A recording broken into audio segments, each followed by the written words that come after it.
This is a Sports Catastrophe production. Hey there, Heather Ho there, it's Jeff Cutter Diamond welcoming you to another Sports Catastrophe birthday boy. Anybody boy for today, May the 3rd, is a Canadian pitcher. I know it's a little bit biased because of my nationality, all that, but I mean, how many good Canadian pitchers have we've seen in baseball? Not a whole lot. And I get really interrupted. Regardless of that, Ryan Dempster was a fantastic pitcher from Canada. He was born May 3rd, 1977, in Gibsons, British Columbia. Canadians will know about Gibsons because what famous TV show was filmed there? That's right. The Beachcombers was filmed in Gibsons, British Columbia. And it was a staple for 18 years on Canadian TV. Probably 10 years too much, but whatever.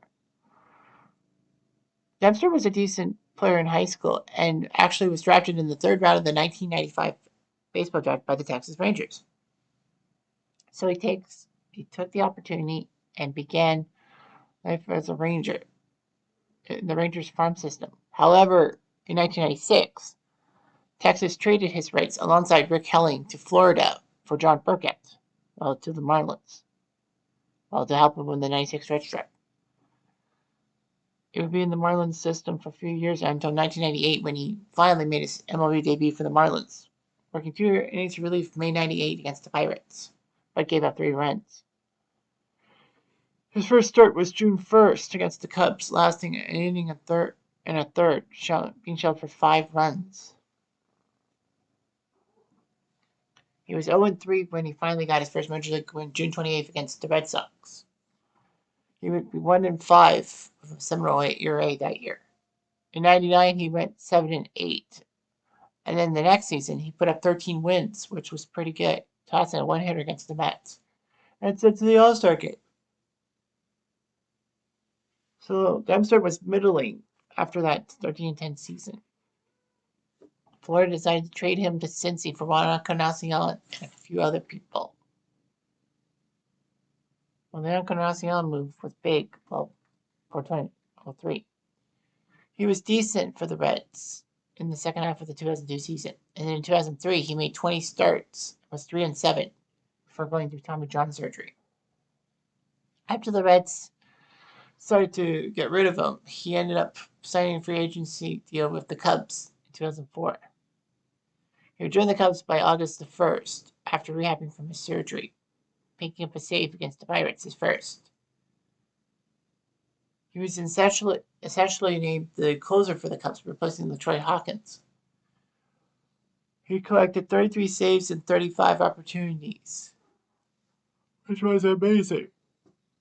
The funny thing about that stat was the 2 blown saves were actually wins. So anyway, in 2005, the Cubs decided to re-sign him in a contract extension. There were rumors that Dempster would go back to the starting rotation, but due to a struggling bullpen, for the Cubs, he had to stay as closer. He had 16 saves in 18 opportunities, but because of an injured oblique muscle, he had to miss a couple weeks. In spring training 2008, he was moved to the starting rotation in the 3 slot, whereas Kerry Wood, the former Cubs starter, would become the closer. So you got to win as a starter on April 3rd, 2008. And that's good. He had 12 strikeouts in a game once. He was actually 10-0 at home and finished 17-6 with a 2.96 ERA. And a lot of people figured that he was back to being a starter and all that.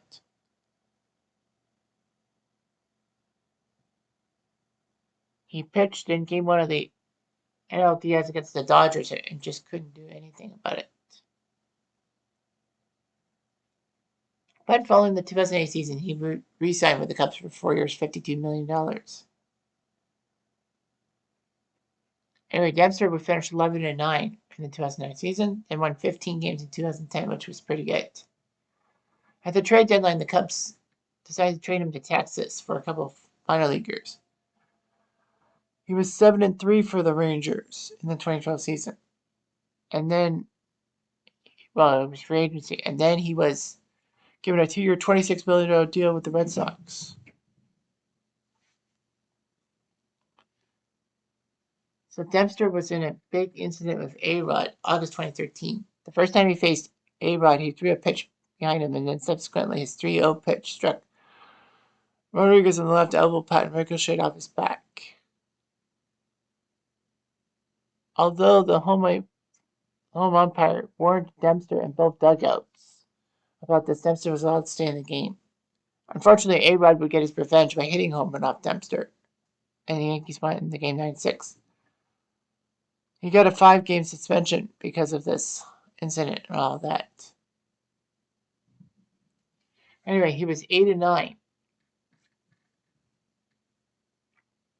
for the 2013 season, and then he was part of the 25-man roster in the postseason, making 3 relief appearances and helping Boston win the 2013 World Series, thus giving him a World Series ring.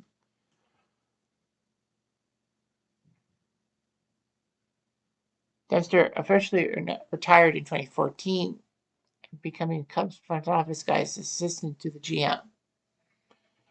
Dempster did pitch in the 2017 World Baseball Classic for Canada, but didn't do so well.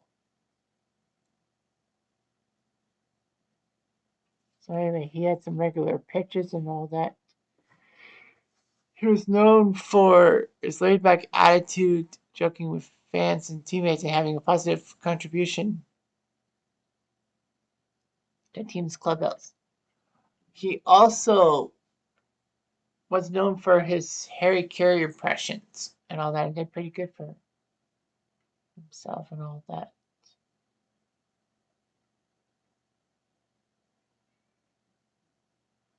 So anyway, Dempster had a daughter who was born with DiGeorge syndrome, with one baby in 1800 born with its genetic deletion, which affects swallowing, breathing, and speech. But fortunately, his daughter was able to go home. But still, Ryan Dempster was a fantastic player for the Cubs, especially the Cubs. I mean, he spent 8 years with them, both as a starter and a closer, and he was just fantastic, bringing the Cubs some normalcy. And he did win a World Series ring, so you can't blame everything on him. Anyhow, I'm Jeff Diamond. I do.